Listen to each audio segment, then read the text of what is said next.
আসসালামু আলাইকুম। বাচ্চা জন্মগ্রহণের পর মা বাবার যে বিষয়গুলো খেয়াল রাখা উচিত। একটি বাচ্চা জন্মগ্রহণের পর সেই বাচ্চাটি সম্পর্কে তার বাবা এবং মা এর কিছু বিষয় পরিষ্কারভাবে জানাটা খুবই প্রয়োজন। খেয়াল করবেন, আপনি আপনার বাচ্চার যেকোনো সমস্যা নিয়ে যখন একজন ডাক্তারের চেম্বারে যাবেন, তখন ডাক্তার শুরুতেই কিছু প্রশ্ন করবে। ১. বাচ্চার বয়স কত? ২. বাচ্চা কি ফুল টার্ম নাকি প্রি-টার্ম?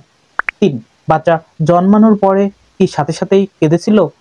জন্মানোর পরই না কেঁদে থাকলে কতক্ষণ পর কেঁদেছিল?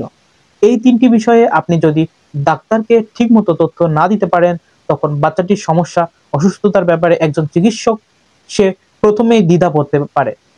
এখন এই ৩টি বিষয়ে কিভাবে সঠিক তথ্য আপনি দিতে পারবেন এবং কেনই বা এই বিষয়গুলো প্রতিটি ডাক্তার শুনতে চান, এক এক করে সেগুলো তুলে ধরছি। ১ নাম্বার, আপনার বাচ্চার বয়স কত? কেন এই প্রশ্নটি করা হয়? বাচ্চাদের বয়স ভেদে কিছু শারীরিক সমস্যা দেখা দেয়, যে সমস্যাগুলোর জন্য তেমন কোনো চিকিৎসকের প্রয়োজন পড়ে না। তাই আপনি যদি ঠিকঠাক বয়স বলতে পারেন, সেক্ষেত্রে আপনিই লাভবান হবেন। আবার বাচ্চাদের স্পেসিফিক কিছু অসুখ আছে, যেগুলো তাদের এজ গ্রুপ ধরে ডায়াগনোসিস করা হয়।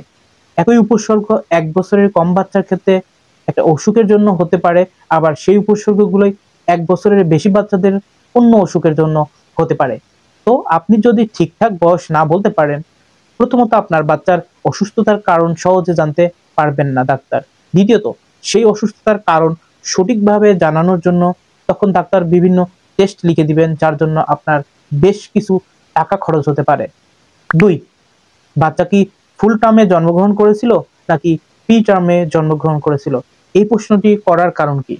প্রি-টার্মের বাচ্চাগুলো তুলনামূলক দুর্বল হয় এবং তাদের অনেক কিছুই গর্ভের ভেতরে পরিপক্ক লাভ করে না। তাই প্রি-টার্মের বাচ্চাগুলোর রোগ প্রতিরোধ ক্ষমতা কম্পারেটিভলি কম থাকায় বারবার অসুস্থ হয়, আর ফুল টার্মের বাচ্চাগুলো হেলদি হয়ে থাকে। কিভাবে বুঝবেন ফুল টার্ম নাকি প্রি-টার্ম?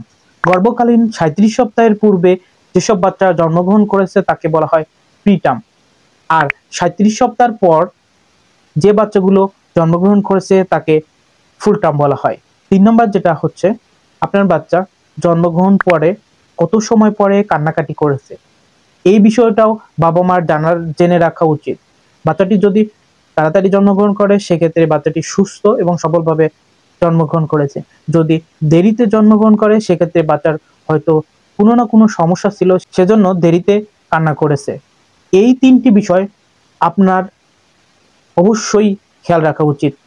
মা বাবা হিসাবে এই ৩টি বিষয়ে অবশ্যই খেয়াল রাখতে হবে। বাচ্চার পরবর্তী জীবনে সুস্থতা অসুস্থতার ক্ষেত্রে ডাক্তারকে বলতে এবং ডাক্তারের সুবিধার্থে শিশুটির সুস্বাস্থ্যের জন্য এই ৩টি বিষয় অবশ্যই খেয়াল রাখবেন। ধন্যবাদ।